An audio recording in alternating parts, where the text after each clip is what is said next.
અરવલ્લી જિલ્લાના ખેડૂતના દીકરાએ સાયન્સમાં A ગ્રેડ પ્રાપ્ત કર્યો। મોડાસા તાલુકાના સબલપુર ગામે રહેતા ઉમંગ સોલંકીએ 650માંથી 624 ગુણ સાથે A ગ્રેડ 1 પ્રાપ્ત કર્યો। મોડાસાની શ્રી કે.એન. શાહ હાઈસ્કૂલમાં અભ્યાસ કરતા વિદ્યાર્થી દ્વારા કહેવામાં આવ્યું કે તેઓ તણાવ મુક્ત અભ્યાસ કરતા હતા। આ સાથે શાળામાં લેવાતા ટેસ્ટના આગલા દિવસે વાંચતા હતા અને તૈયારી કરતા હતા। પિતા સંપૂર્ણપણે ખેતી ઉપર નિર્ભર કરે છે અને તેમના દીકરાને અભ્યાસ માટે પ્રોત્સાહન પણ પૂરું પાડ્યું હતું। અરવલ્લી જિલ્લાનું ધોરણ 12 વિજ્ઞાન પ્રવાહનું રિઝલ્ટ 74.33% આવ્યું છે, જ્યારે સામાન્ય પ્રવાહનું રિઝલ્ટ 94.60% આવ્યું છે। મારું નામ સોલંકી ઉમંગસિંહ સુકેશજી છે। હું કે.એન. શાહ મોડાસા હાઈસ્કૂલમાં અભ્યાસ કરું છું। હું 11 અને 12માં સાયન્સ કર્યું હતું। મારા 650માંથી 624 ગુણ આવે છે। હું 96% સાથે પાસ થયો છું। મારે A1 ગ્રેડ છે। મારા પિતા ખેતી કરે છે।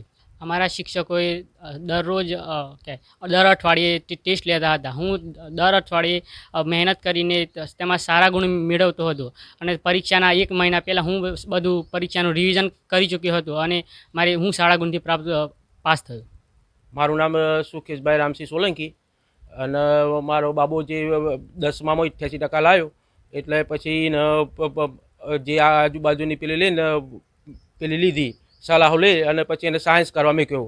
એ જાતે જ કહેતો કે મારે સાયન્સ કરવું છે, તે પછી એને સાયન્સમાં મૂક્યો। સાયન્સમાં 11મામાં એનું રિઝલ્ટ સારું આવ્યું એટલે બધા સાહેબોનો મારા પર ફોન આવતા શાળામાંથી કે તમારો છોકરો હોશિયાર છે એને થોડી મહેનત કરાવજો। પછી એને મહેનત કરવા રાત્રે વાંચતો જાય અને પછી 12માની હમણાં પરીક્ષા લે એટલે A1 ગ્રેડ હાથી 96% સાથે પાસ થયું છે। અને મારું કામ ખેતીનું પશુપાલનનું છે।